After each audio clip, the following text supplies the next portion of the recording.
Olá, pessoal. Bom dia, boa tarde, boa noite, nobreza. Boa noite. Sejam bem-vindos a mais uma aula do professor Garibel.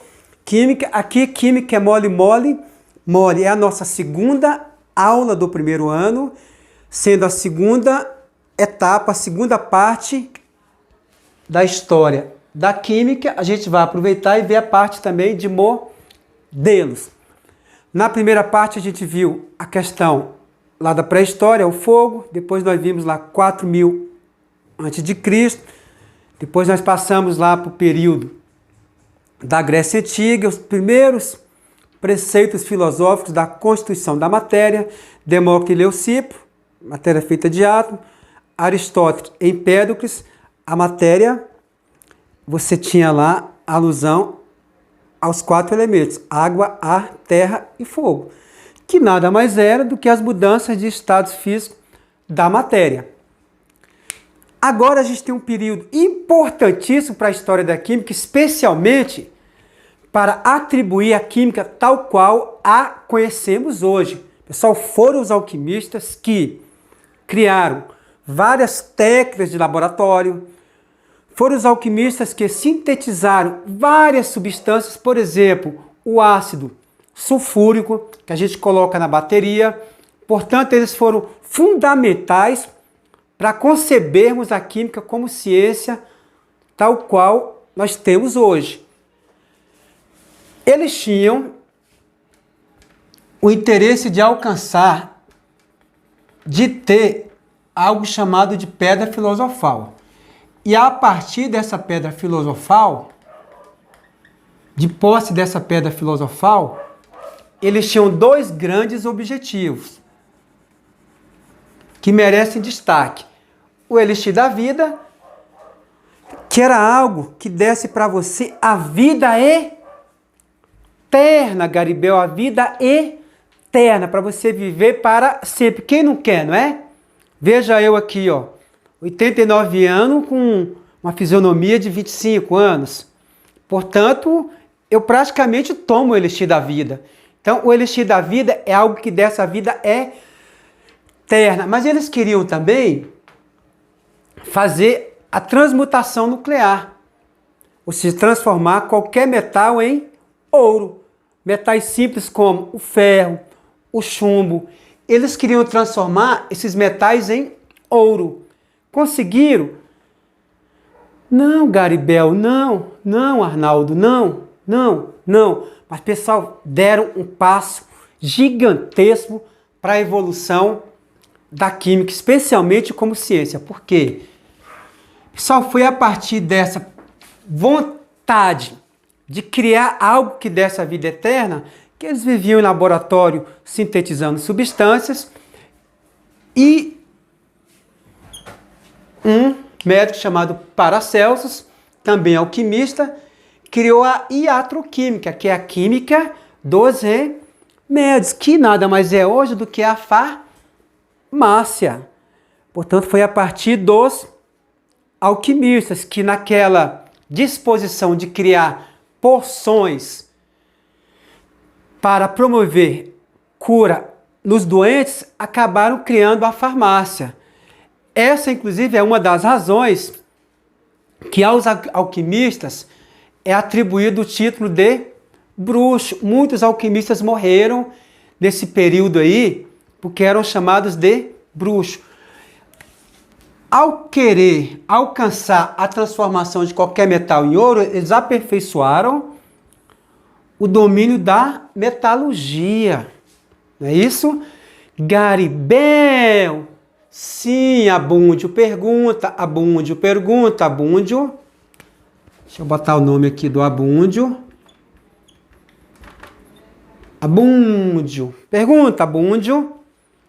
Garibel, hoje, século 21, hoje, dia 1º de abril de 2021, a gente consegue transformar metal em ouro? Sim, Garibel, sim, a partir da transmutação nuclear. Mas por que a gente não faz isso no cotidiano em laboratório? Porque você transformar qualquer metal, por exemplo, ferro, em ouro, É muito mais barato você comprar o ouro do que você fazer esse processo de transformação. Portanto, não vale a pena. Mas quimicamente é possível, do ponto de vista técnico e químico.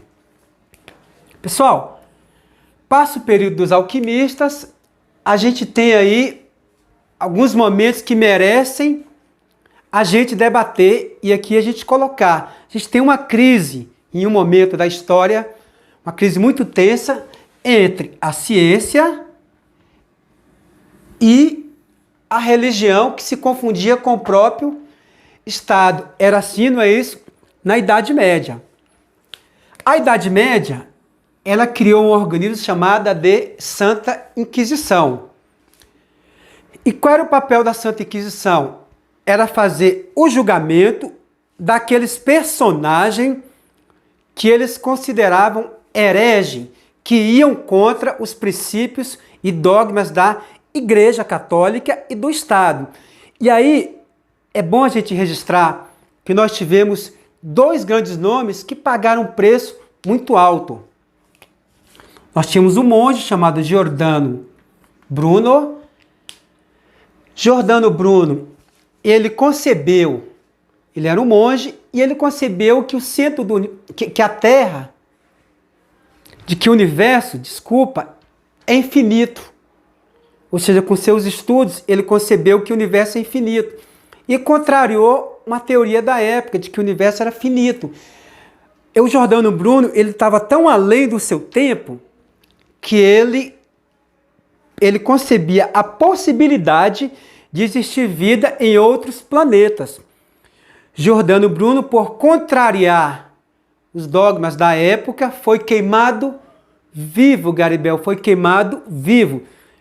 Tem inclusive um filme de Giordano Bruno que eu aconselho você a ler, porque vai enriquecer esse momento aí da história da ciência. Nós temos também Galileu Galilei,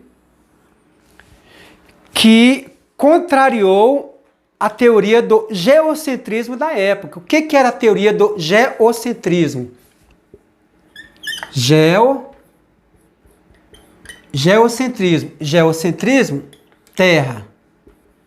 Então, a Terra como centro do universo.